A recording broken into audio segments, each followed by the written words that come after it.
இடத்துக்கு போனாராம் நீர் அருந்துவதற்காக. அவர் ஆற்றங்கரைக்கு போகும்போது அவர் கையில் இருந்த வில்லை கீழே வச்சுட்டு அம்பை நிலத்தை ஊன்றிட்டு போனாராம்.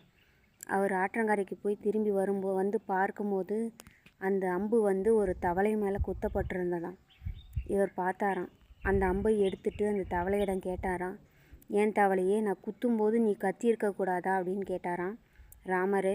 அதுக்கு அந்த தவளை சொல்லிச்சான், எனக்கு எவ்வளோ ஒரு கஷ்டம் வந்தாலும் ராமா ராமான்னு உன் பேரை மட்டும்தான் சொல்லுவேன், என் கஷ்டமெல்லாம் தீந்துடும், அதனால் நான் உங்கள் பேரை சொல்லிகிட்டு இருந்தேன். ஆனால் குத்துறதே நீங்கள் தான் தெரிஞ்ச பிறகு என்னால் கத்த முடியல, அதனால தான் அமைதியாகிட்டேன் அப்படின்னு சொன்னாராம். அதுக்கு தான் சொல்கிறது, யார் மேலே அதிக அன்பு வச்சாலும் நம்பிக்கை வச்சாலும் அது அளவோடு இருக்கணும். அது நமக்கு உரிமை உள்ளவங்க மேலே வைக்கலாம், அதுக்கான பலன் கிடைக்கும். உரிமை இல்லாதவங்க மேலே வச்சா கண்டிப்பாக வருத்தம் மட்டும்தான் மிஞ்சும்.